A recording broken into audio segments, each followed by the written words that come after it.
Portant plafonnement du prix de l'huile végétale raffinée en République du Bénin. Le ministre de l'Industrie et du Commerce, le ministre de l'Économie et des Finances arrête. Article 1er.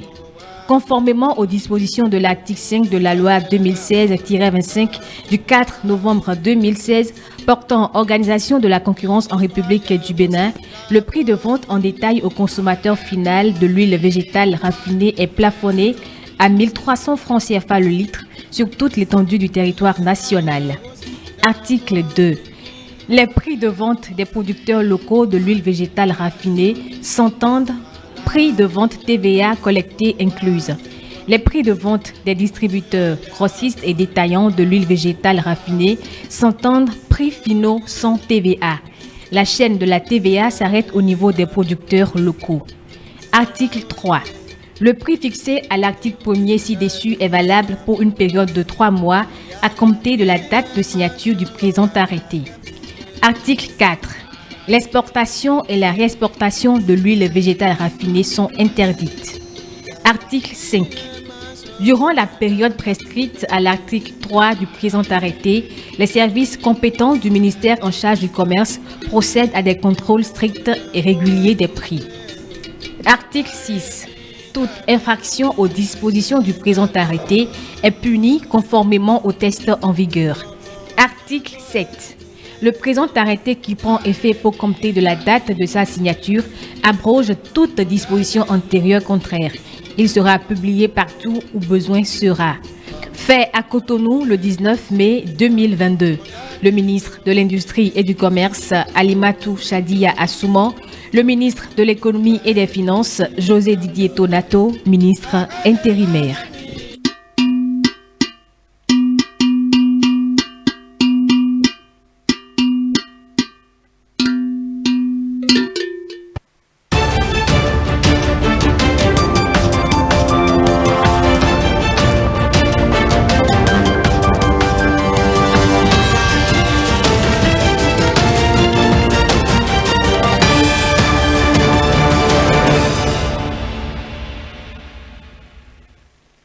C'est l'heure des informations sur la télévision nationale. Bonjour à tous et bienvenue.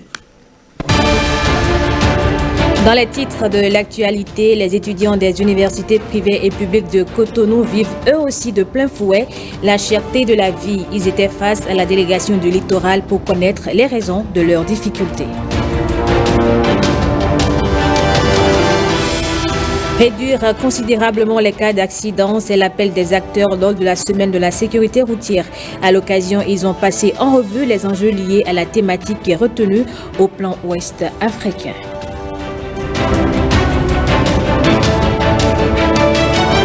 Et puis l'exposition de la Marina vit ses derniers moments, encore quelques heures et ce sera fini.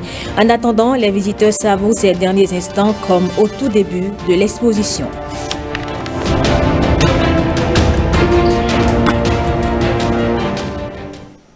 Bonjour à tous et bienvenue dans ce 13h. Dans les universités privées et publiques de Cotonou, comment les étudiants conçoivent-ils la cherté de la vie? Eh bien, pour s'assurer qu'ils ont la bonne information, la délégation gouvernementale mandatée pour la sensibilisation dans le littoral est allée en discuter avec eux pour leur donner les raisons qui expliquent la situation. Jean-Claude James et Michel Aiguet. On se croirait dans un amphithéâtre pour un cours magistral. Mais non, étudiants et enseignants sont tous à la source de la vraie information sur les causes de la cherté de la vie et des mesures d'atténuation. Mesdames et messieurs les professeurs, chers étudiants, mesdames, messieurs, en décidant d'organiser cette séance, le gouvernement affiche son attachement à la jeunesse estudiantine, fer de lance de l'élite de demain. En tant que force vive de la relève, vous avez le droit et le devoir de contribuer au débat public sur la marche de notre pays vers le développement. Au-delà des difficultés pour eux d'apprécier l'impact des mesures d'atténuation au regard du prix du gaz et des produits de première nécessité toujours élevés, ces futurs cadres ont poussé très loin la réflexion. À quoi servent les nombreux résultats de thèse en cette période de crise? Évidemment, tout ce qui est exploitation des résultats de recherche, vous avez raison. C'est tout cela que les réformes ont pris en compte dans l'organisation même des écoles doctorales. Il y a ici en cause les sources d'approvisionnement, les modèles d'approvisionnement, mais aussi les choix stratégiques que certains États ont faits il y a quelques décennies en arrière. Ce sont des raisons qui expliquent la situation que vous observez en ce qui concerne le gazole, en ce qui concerne le gaz. Une séance d'échange, mais aussi de plaidoyer pour les promoteurs d'universités privées qui sont prêts à jouer leur partition. Nous prenons l'engagement ici, si vous nous faites confiance et que vous nous accompagnez, qu'aucun produit laitier sur le marché, lait, fromage, beurre, ne puisse venir de l'extérieur si vous nous aidez à contrer la concurrence illicite. Au sujet donc des facilités que vous accordez à toutes les couches de la société, nous voudrions donc respectueusement solliciter des facilités fiscales encore plus claires et plus explicites, parce que nous ne nous retrouvons pas souvent dans les situations. Ils ont la bonne information et s'engagent à apprécier autrement cette situation qui n'est pas l'apanage du Bénin. Et les mesures d'atténuation de la cherté de la vie ne se font pas à désirer. Désormais, l'huile végétale raffinée est plafonnée à 1300 francs CFA l'huître. Et dans les collines, les populations saluent la décision. Elles sont ici au micro de Roland Tchonka et Kandel Kapo. Nous remercions le gouvernement pour cette décision qu'il a prise. Nous disons merci. Et nous voulons que ça aille encore plus loin que ça. Je remercie le chef de l'État. Est-ce qu'on peut s'inquiéter des condiments et de l'huile à la fois? Moi, je remercie le président. Je suis contente. 1300, si c'est 1200, ça serait bien même bon. Ça n'a qu'à diminuer plus que ça. On serait contente parce que l'huile est chère maintenant là. On ne trouve rien sur ça. Tout le monde se plaint. Même si on paye 2 bidons et puis on met l'huile dedans, on ne trouve rien. Et si les clients viennent, ils disent que l'autre prix là, c'est ça qu'ils vont payer. Nous rendons grâce à Dieu pour la diminution du prix de l'huile. Que Dieu les soutienne. C'est à 1500, 1600 que nous l'achetions avant. Mais le chef de l'État a décidé de baisser le prix pour nous qui n'avons pas beaucoup de moyens. Dieu va le soutenir et son travail va prospérer. C'est bon. Comme c'est comme ça maintenant, c'est bon. Parce que lorsque c'était cher, les gens, tout le monde n'arrive pas à acheter ça à 1500. Il n'y a pas l'argent.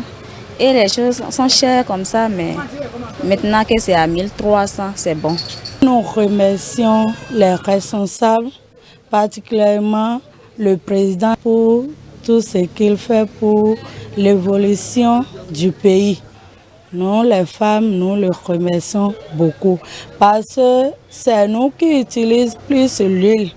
Et maintenant, là, on n'arrive pas à acheter les yogourts du corps, le riz. Non, on n'arrive pas à payer. Celles qui vendent, ça disent que l'huile est chère, on n'arrive pas à acheter. Maintenant, comme ils nous ont diminué le prix, nous sommes tellement contents et on ne sait pas même comment le remercier, que le Seigneur le bénisse et qu'il le fortifie davantage. Semaine mondiale des Nations Unies pour la sécurité routière. Au Bénin, les acteurs de la chaîne des transports et de la sécurité routière ont marqué l'événement. Ils ont passé en revue les enjeux liés à la thématique retenue au plan sous-régional ouest africain. Les précisions avec Renaud Akapo, Marcel Arrossi et François Nissot. Vers zéro blessure sur nos routes, c'est le slogan retenu cette année par l'organisation ouest-africaine OSTRA. Un slogan repris en chœur par ces acteurs de la sécurité routière à l'entame de cette rencontre commémorative. Tout comme l'Organisation pour la sécurité routière en Afrique de l'Ouest, le réseau des ONG voit grand. Dans cette croisade contre les sinistres routiers, les acteurs de la chaîne de la sécurité routière peuvent compter sur les mutations qui s'opèrent dans notre cadre de vie. Au Bénin, le gouvernement s'est résolument engagé dans l'amélioration de l'infrastructure routière, toute chose qui peut garantir la sûreté de nos routes. Notre pays, le Bénin, est le 8e pays qui a réussi à faire ratifier la charte africaine pour la sécurité routière. Pour une réduction drastique des sinistres routiers, la communauté internationale a donné l'alerte à travers une déclaration signée à Budapest, en Hongrie. Ce cri de cœur de l'Alliance mondiale des ONG pour la sécurité routière est un véritable appel pour une mobilisation internationale. La mobilité sûre est notre droit. Nous appelons nos gouvernements à agir pour le droit des personnes, à une mobilité sûre et à une réduction de 50% du nombre de tués et de blessés sur les routes d'ici 2030. Les accidents de la route sont la première cause de mortalité dans l'univers du travail. Et si rien n'est fait, ils pourraient causer entre 15 et 18 millions de morts sur la planète avant la fin de cette décennie. Le 20 mai dernier, c'était la journée internationale des abeilles et au Bénin, les apiculteurs étaient en fête. Et c'est bien la première fois que l'événement se célèbre de cette façon-là. Ils ont organisé une rencontre de réflexion à Koko dans la commune de Banté. Thème des débats, vol et vandalisme des ruches, agissant pour protéger les abeilles, l'économie nationale et la santé des populations. Roland Tchonka et Kandel Kapo. C'est au village des abeilles situé au cœur des plantations d'anacarde de Koko que les producteurs de miel se sont donné rendez-vous ce 20 mai. 5 ans que l'événement se célèbre dans le monde. Cette fois-ci, ils ne veulent pas rater le coche. Ces abeilles aux multiples vertus méritent qu'on leur accorde une attention particulière en leur consacrant chaque année, partout dans le monde, une journée dédiée, journée mondiale des abeilles. Et si nous sommes là, c'est aussi pour tirer sur la sonnette d'alarme au sujet des pillages, des vandalismes. Les abeilles ne fournissent pas que du miel. Leur action de pollinisation contribue à accroître la production agricole. La manifestation de ce jour est une fois encore l'occasion de sensibiliser le grand public sur l'importance des abeilles et lui faire prendre conscience de l'importance de leur rôle dans l'agriculture et l'environnement.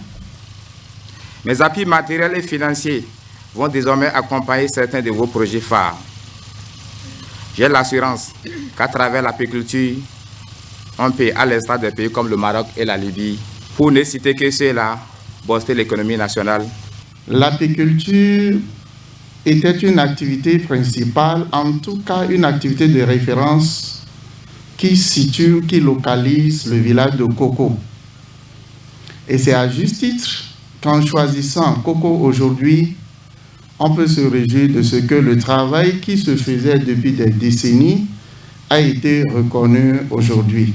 Depuis 2018, le Bénin exporte son miel vers l'Union européenne. Les apiculteurs doivent saisir cette opportunité pour mieux organiser le secteur afin d'en faire une interprofession. Quittons les ruches des abeilles pour les hôpitaux. On y rencontre les infirmiers qui sont au premier plan de l'accueil des patients. Et dans la plupart des cas, quand on évoque ces paramédicaux, ce n'est pas pour applaudir leur relation avec les patients. Voyons un témoignage de situation particulière dans ce reportage de Jean-Claude James et Daniel Ada. Entre Frédéric et sa patiente, c'est une complicité qui facilite visiblement le travail. Mais ne vous méprenez pas, la relation infirmier-patient n'est pas toujours une partie de plaisir. Une fois, j'étais en milieu hospitalier. Quand le patient, je l'ai reçu, le médecin a prescrit un soin qui devrait se faire en intramusculaire, en IM. Et cette dernière, elle a préféré, le produit va dans la veine comme dans le muscle. Donc moi, j'ai l'habitude de le faire dans le muscle pour éviter les effets. Donc je lui ai d'abord expliqué les effets que le produit pourrait avoir en le faisant en intraveineuse. Raison pour laquelle j'ai préféré le faire en intramusculaire. Mais elle a refusé, j'ai tout dit, elle a refusé. Et je lui ai donné un papier pour pouvoir faire une décharge afin de me couvrir qu'elle est responsable de ce qui pourrait arriver. Du coup, on a pris l'abord veineux. Le produit n'était même pas passé au 8e quand elle a fait une crise.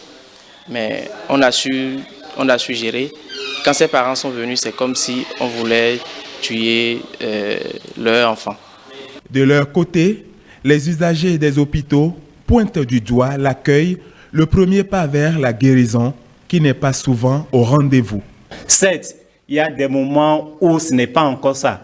Vous imaginez, un seul infirmier fait peut-être le travail de 5-6 personnes à la fois. À la descente, il est épuisé. C'est un humain aussi. N'oublions pas, et l'humain, je le disais, a des émotions. Et dans tout ça, nous essayons quand même de trouver le juste milieu pour accueillir convenablement le patient. Agents de santé et patients sont donc invités à faire des efforts. En attendant l'ordre, nous sommes déjà une association reconnue, ANARPI, qui fait son petit bonhomme de chemin. Tout membre adhérent a un numéro d'ordre qu'il peut inscrire sur son cachet. Avec ce numéro, le patient peut faire recours à l'association et l'association sait quel infirmier a prescrit ou a commis cette faute. Le message que je vais porter à leur endroit, c'est que les patients nous aident à accomplir notre devoir.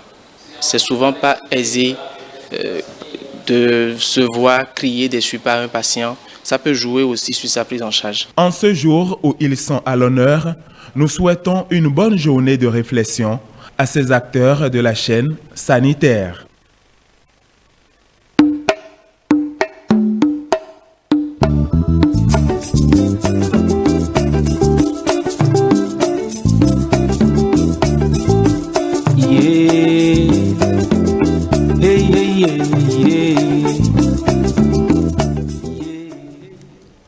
Plus de 500 km séparent les territoires Batonou de Cotonou. Et rien que pour admirer les œuvres royales et contemporaines, les vice-reines des royaumes de ces territoires ont fait le déplacement. Elles sont venues toucher du doigt la réalité historique de leurs ancêtres, avec à leur côté la vice-présidente Mariam Tchabi Talata Zimé. Aux commandes de cette initiative, Mohamedou Adi Sidi. Koudous Abdoulaye pour les précisions. Sur ces marches de l'escalier, le Baroutem, l'Empire Batonou, en déplacement vers les trésors royaux. À la première loge, à l'intérieur de la salle d'exposition, la Nyokogi, gardienne du trône de l'empereur de Niki, attentive au langage de ces trésors royaux.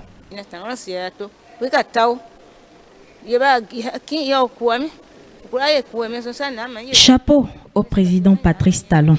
Nous le remercions pour sa bravoure. Grâce à lui, nous avons pu être au contact de ce patrimoine. Que Dieu et les mânes de nos ancêtres le bénissent. Nous souhaitons qu'il poursuive ce combat pour le retour des autres biens. Nous sommes fiers de lui.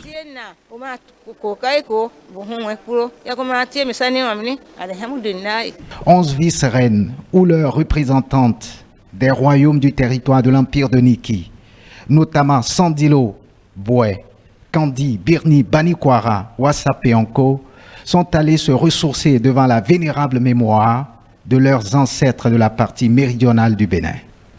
Une fierté pour la vice-présidente d'être aux côtés de ses répondants au niveau du pouvoir traditionnel. Ce sont celles qui jouent à peu près le même rôle que moi dans le pouvoir traditionnel. Malheureusement, l'histoire, les historiens de la période coloniale, ils n'en ont pas parlé et nos propres historiens n'en ont pas suffisamment parlé. Il en est de même en ce qui concerne l'histoire de nos Amazones. Il n'y a pas de chapitre dans notre histoire, dans les cours que nous donnons aux enfants au primaire sur l'épopée des Amazones. Il n'y en a pas non plus sur le pouvoir féminin dans nos royaumes, le pouvoir politique féminin. Or, ce pouvoir-là a existé et continue d'exister, même si du fait de l'œuvre de destruction, de dislocation, de déstructuration donc de la colonisation, ces femmes-là, comme leur père les rois, n'ont plus autant de pouvoir, ce pouvoir-là a existé. Cela montre que le genre n'est pas importé de l'extérieur au niveau de notre pays. Le genre, c'est notre réalité au Bénin. Sur le plan militaire, au Bénin avec les Amazones, les femmes étaient présentes dans l'espace public et sur le plan politique, depuis plus de 5 siècles, elles sont présentes et elles continuent de l'être parce que ça là, ça n'a pas été totalement effacé. Elle sera également gravée dans les annales, cette visite des vice-reines des royaumes du Baroutem, comme le souhaite l'initiateur. Ça devient déjà une histoire extraordinaire. Après l'arrivée de ces objets d'art, qu'on nous dit aussi que l'histoire de ces reines, des vice-reines, vraiment aussi s'est déplacée dans tout le nord du Bénin pour venir visiter ces objets d'art. Visite prestigieuse sur ces mélodies uniques, identitaires de l'air culturel Baton.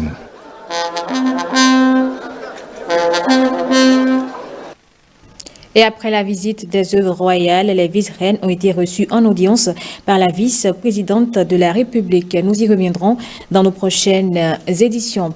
Et puis hier samedi, les femmes du bloc républicain ont elles aussi fait le déplacement du palais de la Marina pour vivre comme les autres l'émotion des œuvres royales et contemporaines. Jean-Claude James et Michel Legui.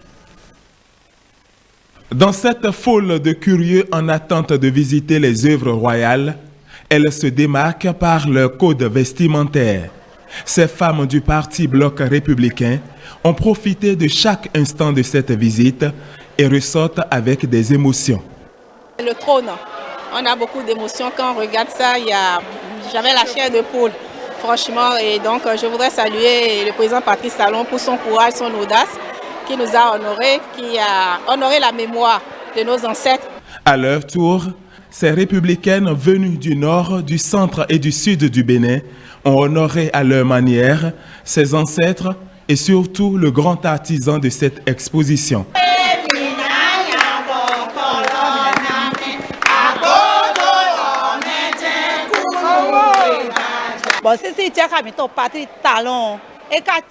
Nous remercions son Excellence le Président Patrice Talon pour cette initiative.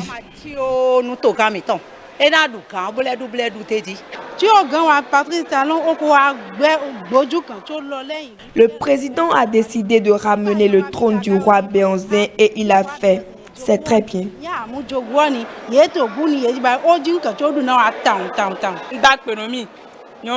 Toutes les femmes d'Adja et du Bénin remercient le président Patrice Talon. S'ils peuvent proroger ne serait-ce que d'une semaine encore, parce que j'ai vu une foule au portail de la présidence malgré la pluie. Vu l'affluence dehors, ces militantes du BR peuvent se frotter les mains d'avoir relevé le défi de cette visite qui en valait la peine. Et après les femmes du bloc républicain, Marcel Arrossi et Évariste Zomoron ont croisé dans les allées de l'exposition une délégation de Moël Bénin et l'ancien secrétaire général de la CSTB, Paul Essé-Iko. Ils étaient plutôt admiratifs. L'interview se fait dehors. Ce son presque violent d'un sapeur-pompier vient ainsi stopper la presse avant de l'évacuer. Une réaction qui pourrait traduire la difficulté à gérer l'affluence de ces derniers jours dans ce musée spécial. Mais les moellistes qui ont choisi ce moment pour effectuer leur visite réussissent à trouver leur chemin. Pour moi, Bénin qui prône le Bénin inclusif, le président n'aura pas pu donner meilleur cadeau. Tout le monde est content ici. C'est le Bénin dont moi, Bénin rêve. J'ai vu des gens, des opposants radicaux, comme on le dit, mais devant ce retour, ils n'ont pas pu s'empêcher de venir voir, parce que ce qui nous unit dépasse ce qui nous divise. Il y a le développement au Bénin, mais ce développement est accompagné de quelque chose d'agréable. Nous voyons l'art, nous voyons ce que nos ancêtres ont pu réaliser. Quand vous voyez les trônes, vous voyez les données mathématiques qui ont pu permettre de mettre en place ces trônes. Ça veut dire que nos ancêtres n'étaient pas que des scientifiques, mais ce sont des génies. Nous voulons qu'à travers les cours d'histoire, on puisse montrer ce qui est fait. Vous voyez la force de Dahomey? Oui, c'est Dahomey. Et je remercie le président Talon pour dire que ça ne suffit pas. Il doit réécrire, il doit nous aider à réécrire notre histoire. Ce que les Blancs ont écrit là, ce n'est pas notre histoire. Nous allons réécrire notre histoire. L'histoire à réécrire est connue et se raconte déjà. Le royaume du Dahomey était l'un des royaumes les plus structurés, les plus forts, les plus installés. Et c'est un peu comme des œuvres de gloire qu'ils ont emportées en France. Eh bien, nous les retrouvons aujourd'hui. Quant à ce musée spécial, les heures sont désormais comptées pour sa fermeture, alors que l'engouement monte encore plus fort.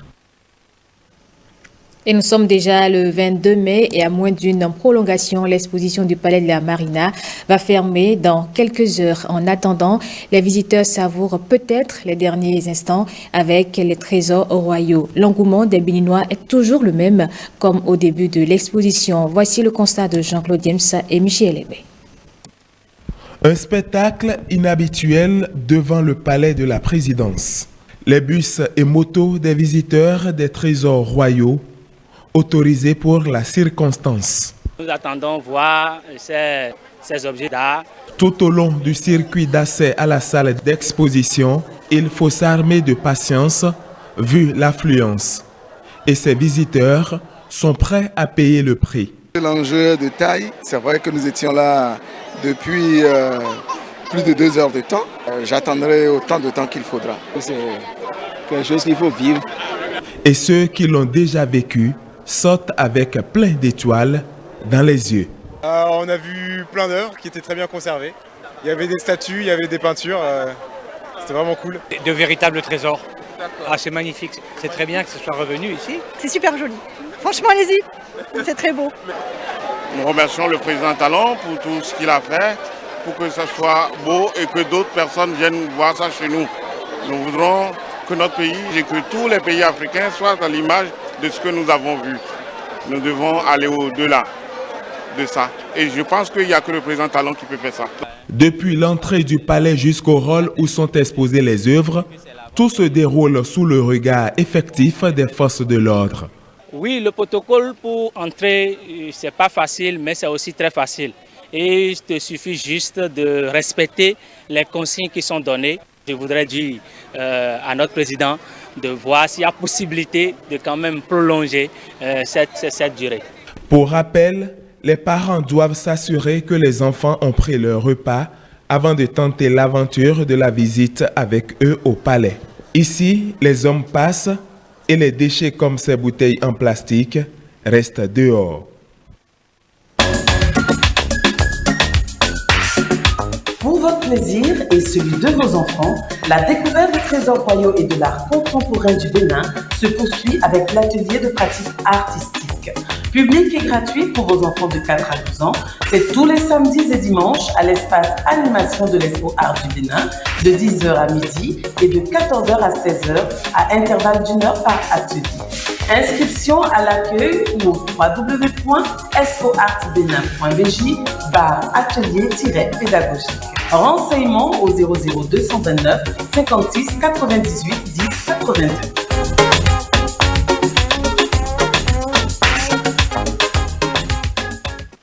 Sport dans ce journal, les mondiaux de pétanque en double et mixte au Danemark ont vu l'émergence de nouvelles nations. Après le tirage au sort, les boulistes se sont affrontés et pour la première fois de la France n'a pas fini sur le podium et l'Espagne a raflé la mise. Les précisions avec William Bassabi et Wenceslas Aroymo.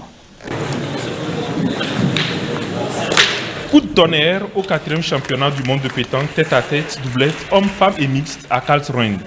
Pour la première fois dans l'histoire des championnats du monde, pas de podium pour la France, berceau de la pétanque, surclassé par l'Espagne, grand vainqueur de la compétition, avec 2 titres de champion du monde sur les 5 en jeu. Les Espagnols ont confirmé ce faisant leur bonne forme entrevue à domicile à Santa Susana en novembre dernier lors des championnats du monde de triplette. Que ce soit en doublette femme ou en tête-à-tête homme, la Roja a été intenable. Elle a par ailleurs disputé la finale mixte face à la Thaïlande. Si la hiérarchie a été bousculée à ces Jeux, l'Afrique représentée par 4 pays à savoir le Sénégal, la Côte d'Ivoire, le Maroc et la Tunisie a su tirer son épingle du jeu sur la quarantaine de pays présents. La Palme d'Or revient à la Tunisie.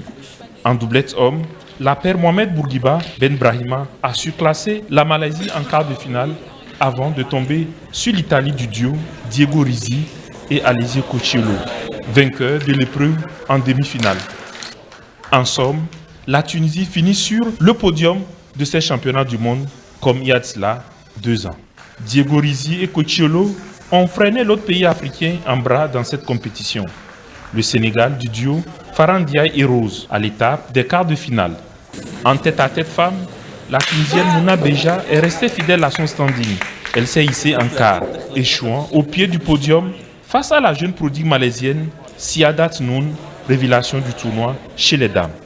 Le Maroc obtient un résultat en demi-teinte au vu de son palmarès. Il s'incline en huitième de finale contre la France, loin d'être dans une forme olympique sur le score sans appel de 13-0. Circonstance atténuante, le royaume chérifien est en train de lancer une nouvelle génération de joueurs, celle qui va prendre le relais de Abdelsamad Mankari. La Côte d'Ivoire, quant à elle, n'a pu être à son meilleur niveau, la faute, là aussi, d'une équipe expérimentale, à l'exception de Maïga. À Castelun, on peut l'avancer, il y a une sorte de redistribution des cartes au niveau de la pétanque mondiale avec le vent de fraîcheur apporté par les sœurs Noun de la Malaisie. Et pour clôturer ces retrouvailles mondiales, quoi de plus convivial que d'honorer les différents acteurs de ces 4e championnats du monde, tête à tête doublette homme-femme mixte de 2022 dans une atmosphère pleine de chaleur.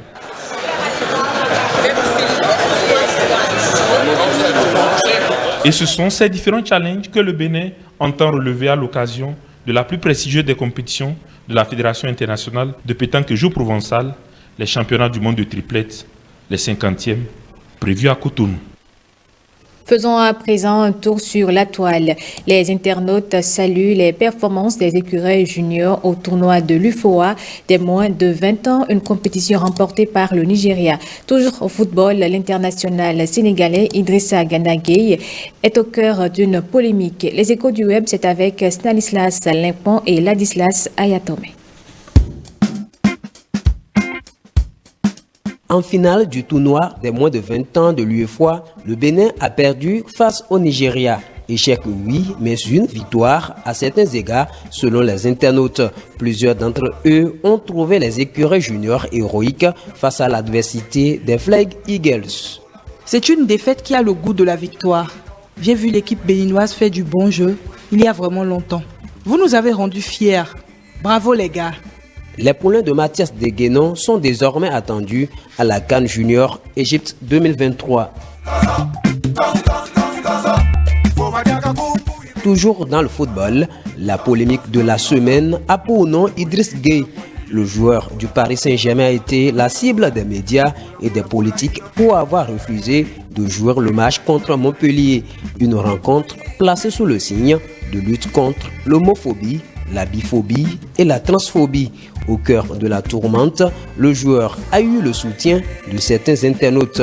Ces derniers ont lancé le hashtag #WeAreAllIdrissa.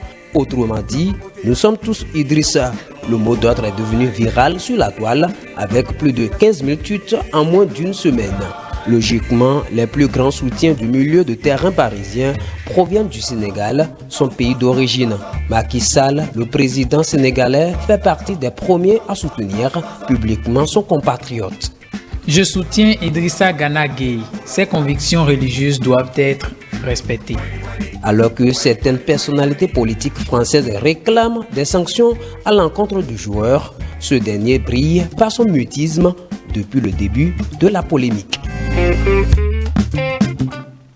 Et c'est la fin de ce journal. Merci de votre aimable attention.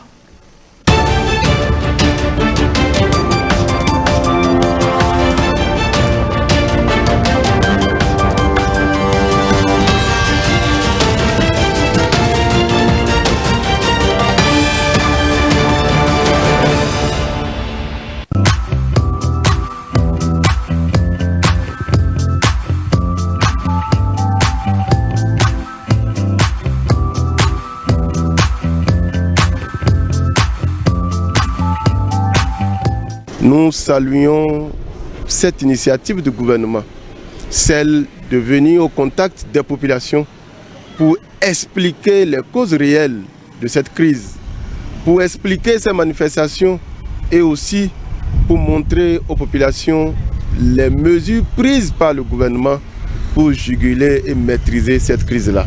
Qu'est-ce qui est à la base de la cherté de la vie? Ça a commencé depuis 2019. 2019, c'est le début de la Covid-19. Cette maladie qui a bouleversé tous les systèmes.